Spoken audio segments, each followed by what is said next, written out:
Hello बच्चा party, स्वागत है आपका फिर से एक नए लेक्चर में। और आज के लेक्चर में हम लोग पढ़ने वाले हैं क्लास 12th की एनसीईआरटी मैथमेटिक्स की एक्सरसाइज 6.2। आज के लेक्चर में हम लोग आगे के क्वेश्चंस करेंगे, क्योंकि ऑलरेडी हमने बहुत सारे क्वेश्चंस पिछले वाले लेक्चर में कंप्लीट कर लिए हैं। अगर आपने वो वीडियोस नहीं देखे तो भैया डिस्क्रिप्शन में जाइए, वहाँ पर एक लिंक दिया है एप्लीकेशन ऑफ डेरिवेटिव प्लेलिस्ट का लिंक। जैसे ही आप उस पर क्लिक करेंगे आपको सीरियल से सारे वीडियोस मिल जाएंगे, आप अच्छे से तैयारी कर सकते हैं। आज की क्लास में हम लोग देखने वाले हैं क्वेश्चन नंबर 12 से आगे के क्वेश्चंस, और आज हम इस एक्सरसाइज को समाप्त करने का प्रयास करेंगे। ठीक है, चलो शुरू करते हैं क्वेश्चन नंबर 12 से।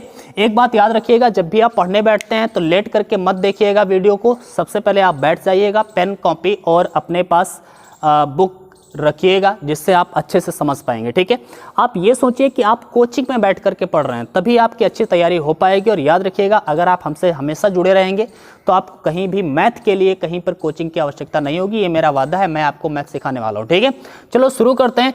Question number 12। क्वेश्चन नंबर 12 क्या है? निम्नलिखित में से कौन से फलन 0 से π/2 में ह्रासमान है? आपको बताना है कि 0 से π/2 एक अंतराल है, और इस अंतराल में कौन से फलन हैं जो ह्रासमान हैं, आपको बताना है। सबसे पहला एक फलन दिया गया है ए वाला दिया गया है, f ऑफ x लिख लेते हैं उसको, cos x। पहला फलन दिया गया है cos x। ये cos x जो है ये ह्रासमान है या नहीं, ये हमको पहले पता करना है। कैसे पता करेंगे? इसके लिए मैंने बेसिक वाली क्लास में पूरा डिटेल में बताया है कि जब भी आप, एक बार मैं जल्दी से बता देता हूं कि जब भी आपको ह्रासमान या वर्तमान प्रूफ करना होता है तो सबसे पहले आप क्या करते हैं, उस फंक्शन का डेरिवेटिव लेते हैं, मतलब f' निकालते हैं। अगर f' निगेटिव है तो वो ह्रासमान होगा, अगर f' पॉजिटिव है तो वो वर्तमान होगा।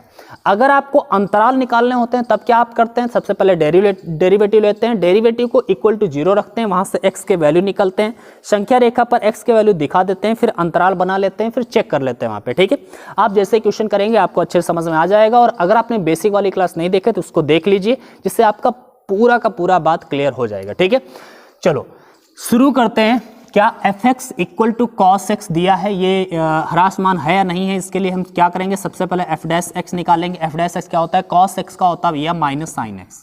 ठीक है, अब जरा आप बताइएगा कि यार ये साइन x जो है वो 0 से π/2, 0 से π/2 आप जानते हैं 0 से 90, 0 से 90 प्रथम चतुर्थांश होता है। आपको पता होगा 0 से 90 अंश का वाला जो चतुर्थांश होता है वो प्रथम चतुर्थांश होता है।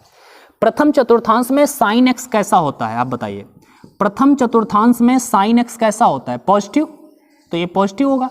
और बाहर तो निगेटिव लगा ही था, तो निगेटिव और पॉजिटिव मिला करके ओवरऑल इसका जो चिन्ह आएगा वो निगेटिव आएगा। और अगर निगेटिव है तो इसका मतलब है ये फलन ह्रासमान है। ये फलन कैसा है? ह्रासमान है। तो लिख सकते हैं कि ये जो पहला फंक्शन है f(x) cos x जो है वो ह्रासमान है। ठीक है, 0 से π/2 पर cos x ह्रासमान फलन है। ये मेरे ख्याल से आपको ये बात क्लियर हो गई होगी। अगली बात हम करते हैं क्वेश्चन इसका बी पार्ट दिया है cos 2x। जरा ध्यान से देखना, fx equal to cos 2x। ठीक है, cos 2x का आप जब अवकलन करेंगे तो क्या होगा, f' इक्वल टू 2 माइनस का 2 sin 2x।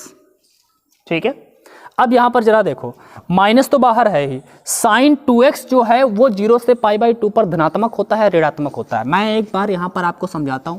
ये प्रथम चतुर्थांश है, ये द्वितीय चतुर्थांश है, ये 0 है, ये π/2 आता है, यहाँ पर पाई आता है, यहाँ पर 3π/2 आता है, फिर यहाँ पर 2π आता है, ऐसे घूमता चला जाता है।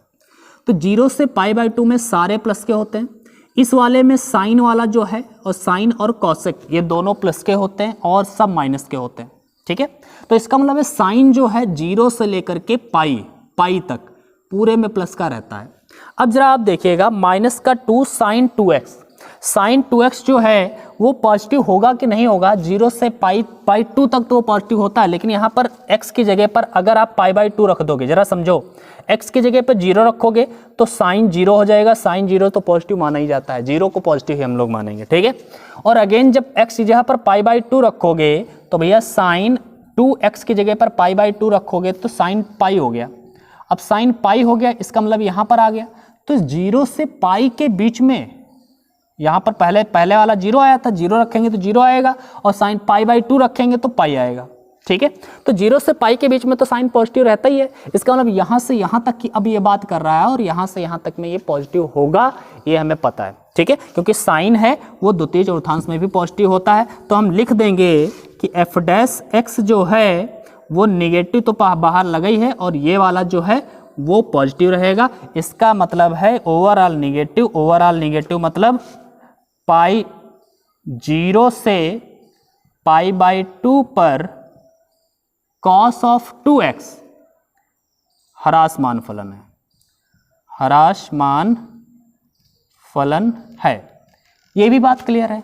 अब एक बार आगे बढ़ें और तब आपको कुछ और समझ में आएगा। इसका जो सी वाला पोर्शन है ये क्या कह रहा है, सी वाला पोर्शन है, इसने कहा है कि cos 3x F of X equal to cos 3x। अब जरा ध्यान से देखना, F of F dash X निकालो तो 3 माइनस का 3 साइन 3x हो जाएगा, ठीक है।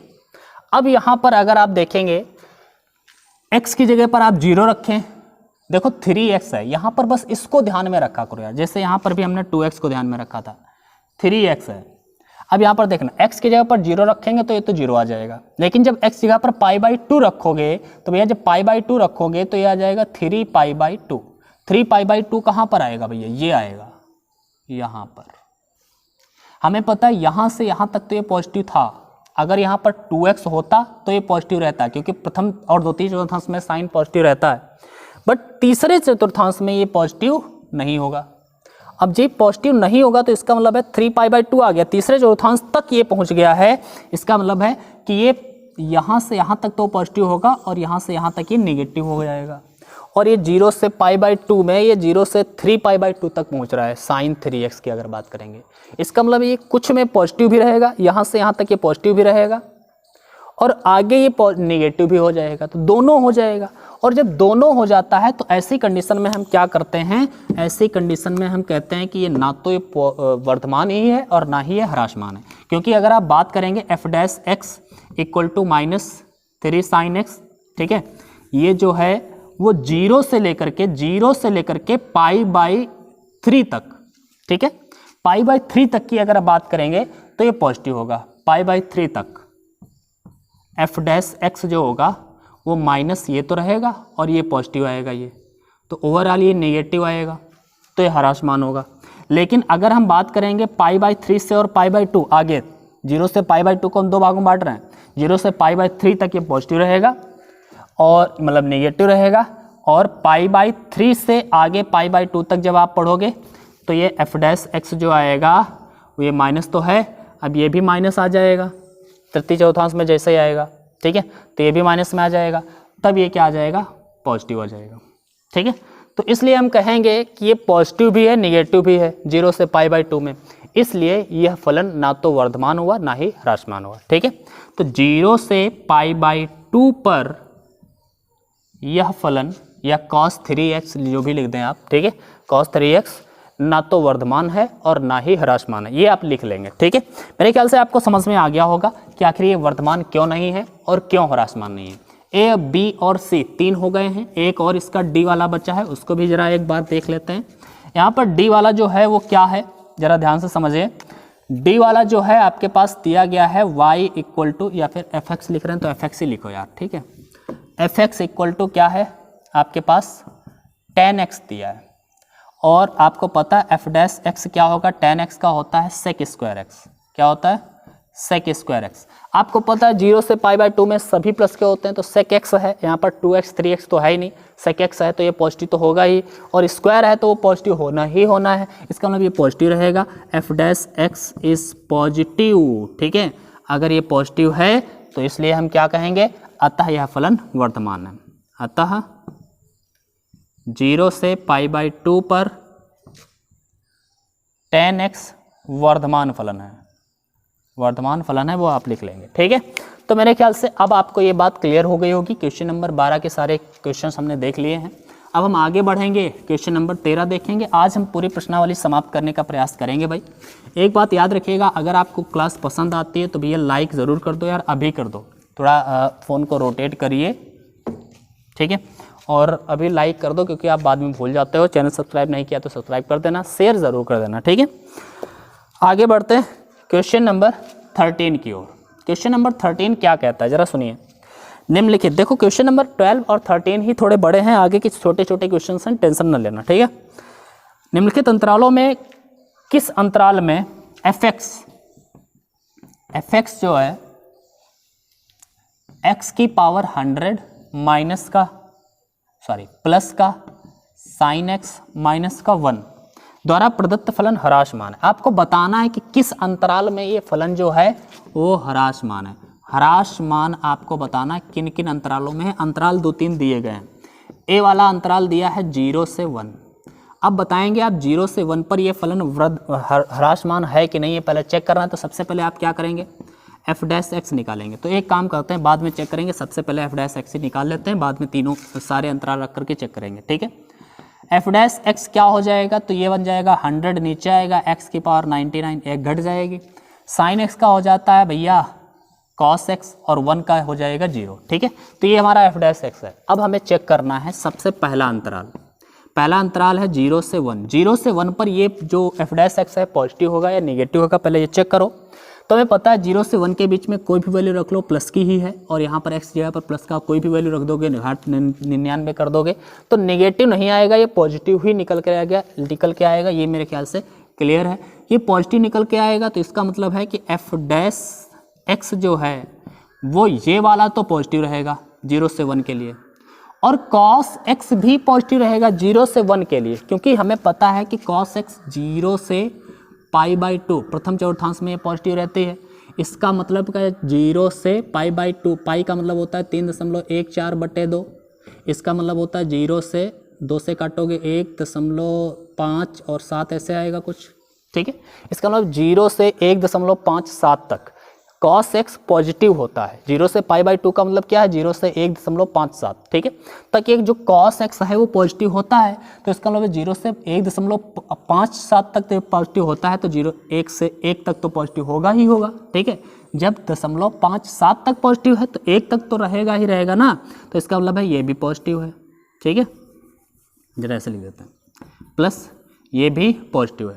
दोनों पॉजिटिव जुड़ेंगे तो ओवरऑल जो प्लस का ही निशान आएगा, पॉजिटिव आएगा, तो ये वर्धमान होगा भैया।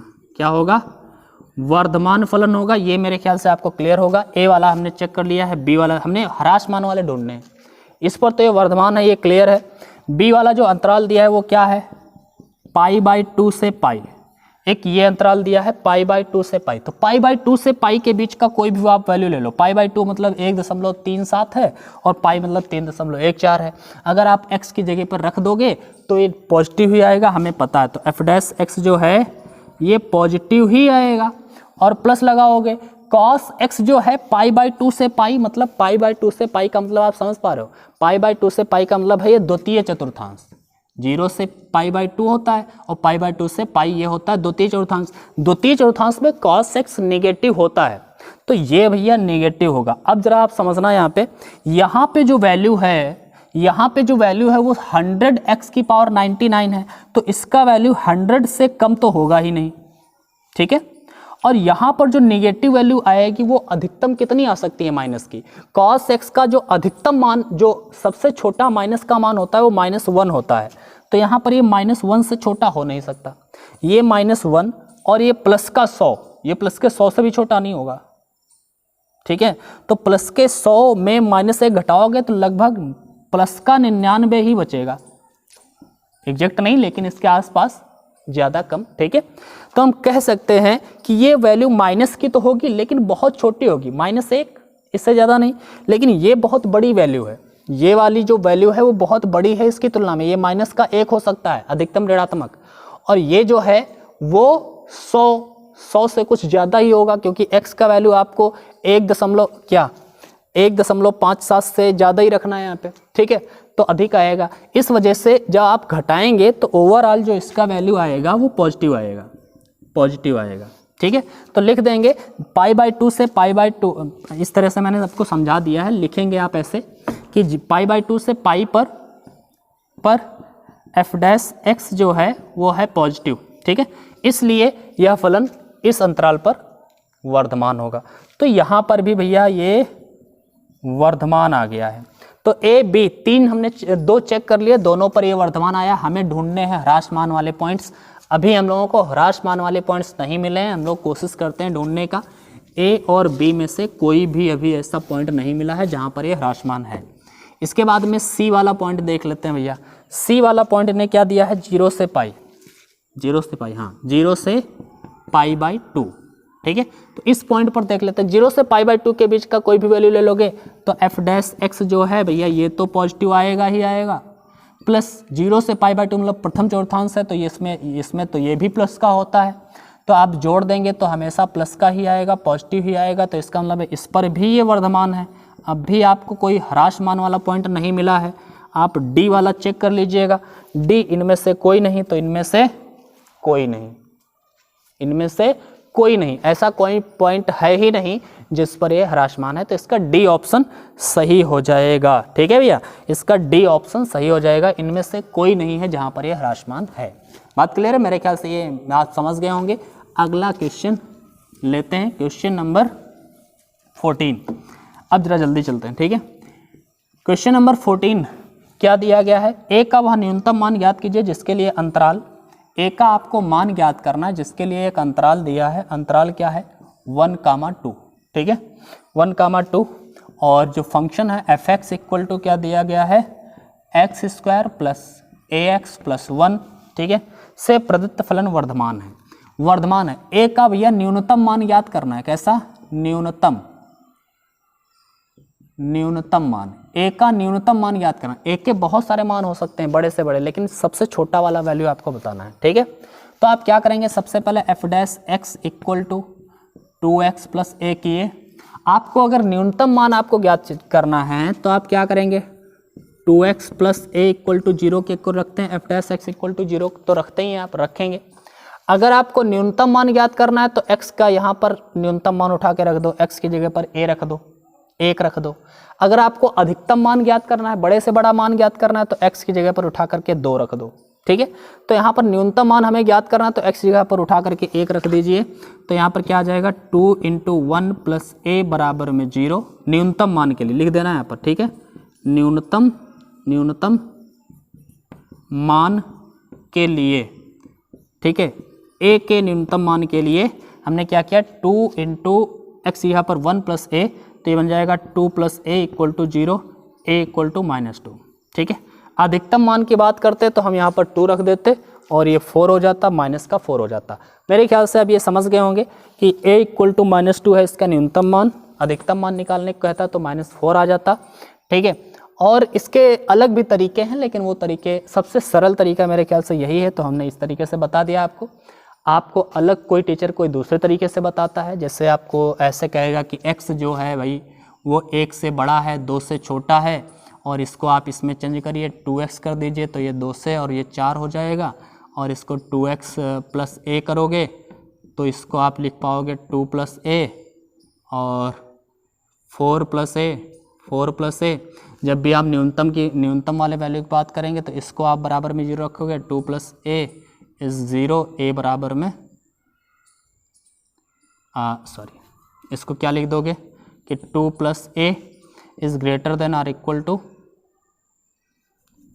ठीक है यार, ऐसे लिख दोगे 2 प्लस a बराबर में 0। न्यूनतम की बात करोगे इसको बराबर 0 रखोगे तो a बराबर -2 आएगा, और अधिकतम की बात करोगे तो 4 प्लस a बराबर 0 रखोगे तो a बराबर -4 आएगा। तो इस तरह से भी बहुत लोग बताने का प्रयास करते हैं। मेरे ख्याल से ये सरल तरीका लगा तो मैंने इससे बताया है। मैंने अब तो दोनों बता दी हैं, कोई बात नहीं है, ठीक है। और भी तरीके हैं। चलो क्वेश्चन नंबर 14 अगर आप समझ गए हैं तो कोई बात नहीं है, आगे बढ़ते हैं। भैया पढ़ाई करते रहो। अगला क्वेश्चन नंबर 15। क्वेश्चन नंबर 15 क्या है, मान लीजिए -1 से 1 असंयुक्त एक अंतराल है। एक अंतराल आई है जिसमें सारे रियल नंबर हैं, बस छोड़ दीजिए कौन से, -1 और 1 के बीच। -1 और 1 के बीच का कोई भी वैल्यू नहीं है। समझ पा रहे हैं? ये नहीं समझे अभी आप। इसने कहा है ये एक अंतराल है आई, ठीक है, जिस अंतराल में सारे नंबर हैं 0.1, 0.2, 0.3 सारे नंबर हो सकते हैं, बट जितने भी दुनिया के नंबर हैं 100, 50, लाख, -1, -50, -100 जो भी होंगे, लेकिन -1 और 1 के बीच में जो नंबर आते हैं वो नहीं होंगे। मतलब आप इसका समझिए, ये 0 होता है, इधर -1 होता है, इधर +1 होता है, इसके बीच में -0.5, -0.3 बहुत सारे होंगे, इधर भी बहुत सारे होंगे। लेकिन इसने बताया कि ये वाला अंतराल छोड़ करके इनके बीच के वैल्यू सारे छोड़ दो, इधर के जितने वैल्यू हैं 2, 3, 4, 5, 6, इधर के जितने वैल्यू हैं वो सारे इस अंतराल में हैं, बस इनको छोड़ दीजिए, इनको छोड़ दीजिए। ठीक है, तो ये एक अंतराल है। अब आपका मतलब इसने ये कहा है कि जो भी x का वैल्यू होगा वो x का वैल्यू होगा, इनके बीच का नहीं हो सकता है, वो 1 से छोटा होगा, या तो -1 से छोटा होगा या फिर ये 1 से बड़ा होगा।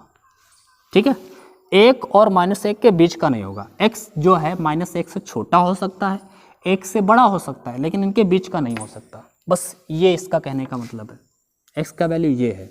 ठीक है, अब आपसे क्या कहा जा रहा है, सिद्ध कीजिए कि I में मतलब इस अंतराल में fx जो है x + 1/x एक वर्धमान फलन है। ये वर्धमान फलन है, हमें प्रूव करना है, तो f' आप निकालिए, x की जगह x का 1 हो जाएगा और 1/x का क्या हो जाएगा 1/x², 1/x का -1/x², अवकलन आपको पता होगा। अब आप ऐसा कोई वैल्यू ले लो जो -1 से छोटा हो, यहाँ पर रख लो, या फिर 1 से बड़ा हो, वो यहाँ पे रख लो, तो हमेशा ये जो ओवरऑल वैल्यू आएगा वो पॉजिटिव ही आएगा। तो लिखेंगे f' equal to positive for all x belongs to किससे, रियल नंबर से, जो रियल नंबर -1 और 1 के बीच का नहीं होना चाहिए।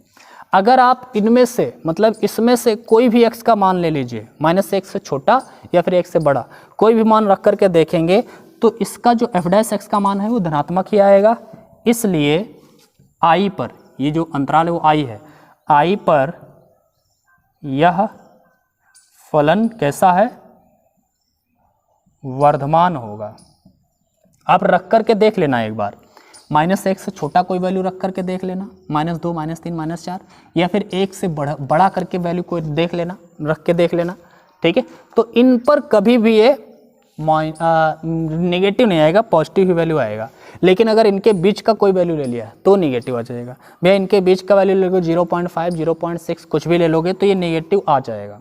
इसलिए हम कह रहे हैं कि क्या, ये हमेशा पॉजिटिव तभी आएगा जब ये इधर का या इधर का वैल्यू होगा। ठीक है, आप चेक करना चाहते हो तो चेक करके देख लो, संतुष्टि मिल जाएगी आपको। 15 हो गया। अब हम चलते हैं क्वेश्चन नंबर 16 की ओर। ठीक है, क्वेश्चन नंबर 16 की ओर अगर हम चलें तो क्वेश्चन नंबर 16 क्या कहता है, सिद्ध कीजिए कि फलन fx, एक फलन है fx जो दिया गया है log of sin x। ठीक है, 0, π/2 पर वर्धमान है और π/2 से पाई में ह्रासमान है। ये हमको प्रूव करना है, तो प्रूव करेंगे। सबसे पहले तो अवकलन कर लें इसका। log x का 1/x होता है भैया, 1/x रख दो, और sin x का दोबारा करोगे कि ये x की जगह लिए थे तो cos x हो जाएगा, तो cos x बटे sin x भैया cot x हो जाएगा। अवकलन करना आता है, चेन रूल लगाया, log x का होता है 1/x, sin x था तो sin x लिख दिया, लेकिन x की जगह sin x ने ले ली थी तो उसका हमने दोबारा कर दिया, sin x का cos x बटे sin x cot x हो गया, cot x। अब आप देखिए 0 से π/2 पर cot x पॉजिटिव होता है कि नहीं होता है, प्रथम चतुर्थांश में सभी पॉजिटिव होते हैं तो cot x भी पॉजिटिव होगा। इसलिए fx जो है, ये जो फलन है fx 0 से π/2 पर वर्धमान है, ये हमने प्रूव कर दिया, यही हम कह रहा है कि प्रूव करिए। दूसरी बात, दूसरा अंतराल दिया था π/2, π/2 से π/π पर, π/2 से π मतलब द्वितीय चौथांश। द्वितीय चौथांश में आप बताइएगा cot x कैसा होता है। cot x नेगेटिव होता है, नेगेटिव होता है, नेगेटिव है। इसलिए fx π/2 से पाई पर कैसा होगा, ह्रासमान होगा, ये भी हमने प्रूव कर दिया। बस यही तो है, यही आपसे कह रहा था, आप करके दिखाइए, हमने करके दिखा दिया। क्वेश्चन नंबर 17 की ओर हम लोग अब बढ़ेंगे। ठीक है, क्वेश्चन नंबर 16 हो गया। सरल हैं, बहुत छोटे छोटे सवाल हैं, बस आप समझोगे आराम से हो जाएंगे, ठीक है। अगला क्वेश्चन, क्वेश्चन नंबर 17 की बात करते हैं। भैया देखो, आपके लिए मेहनत करते हैं तो यार लाइक तो बनता है, लाइक ज़रूर कर देना। सिद्ध कीजिए कि फलन एफ एक्स इक्वल टू क्या दिया है भाई, आपके पास दिया है log ऑफ cos x, ठीक है। 0 से π/2 में वर्धमान है और 3π/2 से 2π में ये ह्रासमान है। क्या 3π/2 और π/2 में, ध्यान से देखो, 0 से π/2 ये पाई, ये 3π/2 और ये फिर 2π, यही होता है। सबसे पहले क्या करेंगे, इसका अवकलन करिए, F dash x equal to 1 cos x हो जाएगा, और cos x का दोबारा होगा तो माइनस का sin x, ठीक है। तो ये भैया आ जाएगा F dash x equal to minus का tan x हो गया, माइनस का tan x हो गया, तो ये हो गया माइनस का tan x। अब आप बताइए 0 से π/2, पहला अंतराल यही है, पहला अंतराल यही है 0 से π/2 पर एफ डैश एक्स जो है, एफ डैश एक्स कैसा है, 0 से π/2 पर cos x tan x जो होता है वो पॉजिटिव होता है, लेकिन बाहर माइनस लगा है तो ये ओवरऑल निगेटिव ही रहेगा। बाहर माइनस है, tan x तो पॉजिटिव होता है, हमें पता है प्रथम चौथांश में पॉजिटिव होता है, लेकिन ये बाहर माइनस लगा है तो पॉजिटिव के साथ माइनस आएगा, पॉजिटिव के साथ माइनस आएगा तो निगेटिव हो जाएगा। अतः 0 से π/2 पर एफ एक्स जो है फलन एफ एक्स ह्रासमान होगा। क्या होगा, ह्रासमान है। इसका सेकंड जो दिया है, दूसरा अंतराल दिया है भैया 3π/2, 3π/2 पाई, ठीक है, ये वाला अंतराल। इस चतुर्थ चतुर्थांश में आप बताइएगा, चतुर्थ चतुर्थांश में जो है tan x कैसा होता है, पॉजिटिव कि नेगेटिव, तो हमें पता है कि ये पॉजिटिव ही होता है, ठीक है, सॉरी नेगेटिव ही होता है, नेगेटिव होता है ना। tan x चतुर्थ चतुर्थांश में क्या होता है, तृतीय में ये पॉजिटिव होता है, चतुर्थ में नेगेटिव होता है, तो tan x नेगेटिव है और बाहर भी माइनस लगा है नेगेटिव, तो ओवरऑल ये पॉजिटिव बन गया, ठीक है। तो अतः 3π/2 से पाई पर एफ एक्स वर्धमान है। क्या है, वर्धमान है, और ये हमने प्रूव कर दिया, ठीक है। तो यही आपको करने को कह रहा था और वो आपने दिखा दिया है, आसानी से आप समझ भी गए होंगे। बहुत छोटे सरल सवाल हैं, ठीक है। अगला क्वेश्चन अब हम आपके लिए लाते हैं। अगला क्वेश्चन है क्वेश्चन नंबर 18। क्वेश्चन नंबर 18, जरा आप क्वेश्चन नंबर 18 को देखें। सिद्ध कीजिए कि आर में, आर मतलब एक रियल फंक्शन, रियल नंबर का एक मतलब रियल नंबर, इसका जो डोमेन है रियल नंबर, एक अंतराल है, जितने भी नंबर हैं सब, ठीक है, संख्या रेखा पर जितने भी नंबर आते हैं सब रियल नंबर में दिया गया फलन एफ एक्स क्या दिया है, एक्स क्यूब दिया है, माइनस का 3x² दिया है, माइनस का 3x माइनस का 100 वर्धमान, ये हमें दिखाना है कि ये पूरे अपने रियल नंबर में वर्धमान होगा। तो सबसे पहले क्या करते हैं, एफ डैश एक्स करते हैं, 3x² हो जाएगा, 3 दूनी 6x हो जाएगा, माइनस का 3 और 100 का तो 0 हो जाएगा, ये आप समझ गए होंगे। एफ डैश एक्स करिए आप, 3 यहाँ से कॉमन ले लीजिएगा तो x² माइनस का 2x माइनस का 1 बचेगा।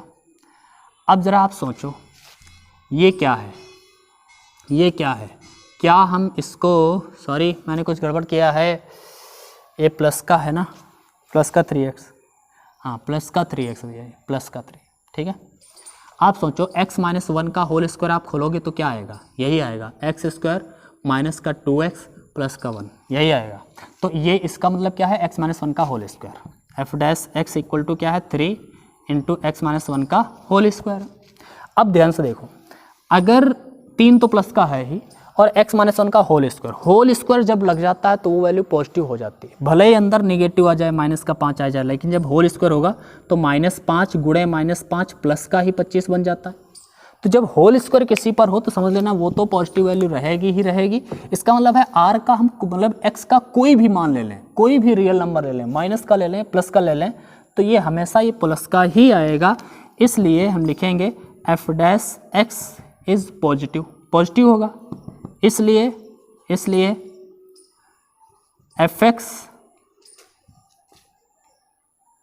पूरे r में या r में, r मतलब रियल नंबर में वर्धमान है, ये हमने प्रूव कर दिया कि जो fx है वो अपने पूरे रियल नंबर में x का कोई भी मान के लिए ये वर्धमान होगा। ठीक है, तो ये अपना हमने समझा दिया आपको, बहुत ही आसानी से समझ भी गए होंगे आप। हम चलते हैं अब आगे की ओर, अंतिम सवाल आज की प्रश्नावली का। ठीक है, ठीक, क्वेश्चन नंबर 19 की ओर बढ़ें तो इसमें दिया है निम्नलिखित में से किस अंतराल में y equal to x square e की पावर माइनस एक्स, ठीक है, वर्धमान है। किस अंतराल में ये वर्धमान है ये हमें बताना है। तो भैया जरा एक बार आप चेक कर लो। सबसे पहले क्या करोगे, अंतराल आप निकाल ही लो, dy बाई डी एक्स निकालो आप यहाँ से।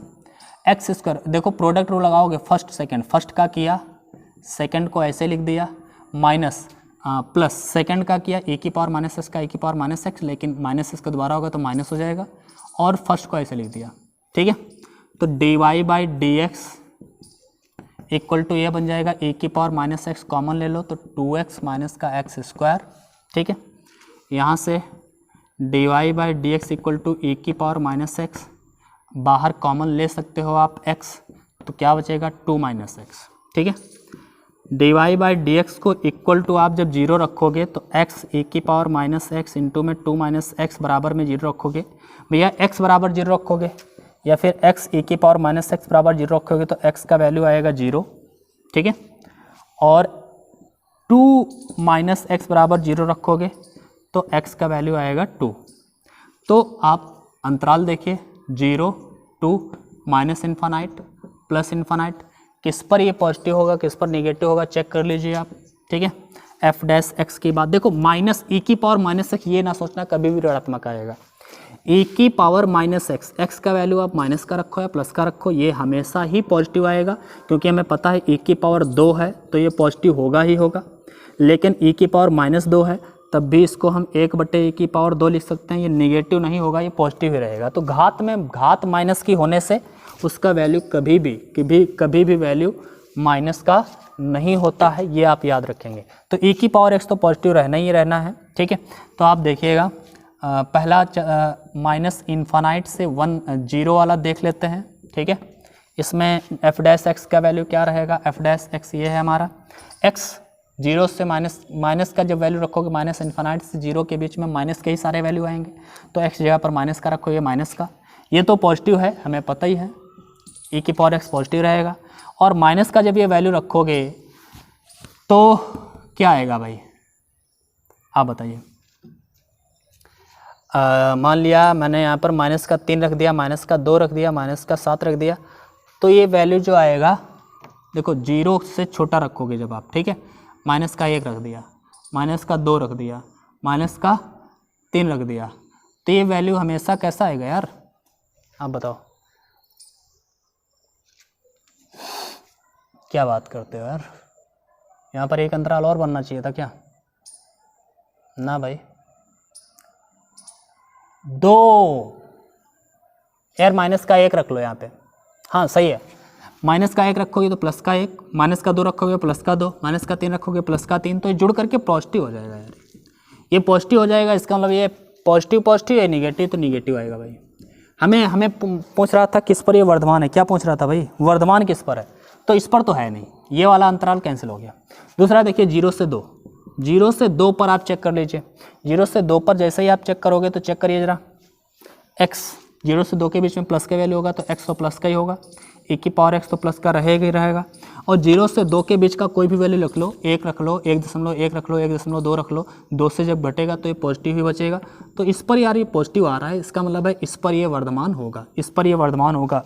0 से 2 इस पर ऑप्शन भी है। इसके बाद में -2 0 तो अंतराल ही नहीं बन रहा है, 2 से इन्फिनाइट एक अंतराल बनेगा, लेकिन आप रख करके देख लेंगे। अगर ये मेरे ख्याल से डी आ गया है, डी वाला ना, 0 से 2 डी वाला है, अगर आप ये देख रहे हैं तो ये अगर आ गया तो यही रहेगा मेरे ख्याल से। ठीक है, आप चेक करना चाहते हो तो इस पर चेक कर लो, वो भी नेगेटिव आएगा। मेरे ख्याल से आप ये समझ गए होंगे और इसका डी वाला ऑप्शन सही होगा। आज की क्लास आपने समझी, आपको अच्छी लगी तो भी अपने दोस्तों के साथ ज़रूर शेयर करिएगा। अगर वीडियो पसंद आता है, आप कुछ हमसे सीखते हैं तो लाइक किए बिना मत जाइएगा, एक प्यारा सा कमेंट ज़रूर करिएगा। मैं आपसे अपील करता हूँ, क्योंकि आपके कमेंट से हमें मोटिवेशन मिलता है और मैं आपके सामने आता रहता हूँ आपको पढ़ाने के लिए। ठीक है, आज की क्लास में बस इतना ही रखते हैं। नेक्स्ट क्लास में हम लोग अगली वाली एक्सरसाइज के साथ में मिलेंगे। तब तक के लिए बाय बाय, अपनी पढ़ाई करते रहिए।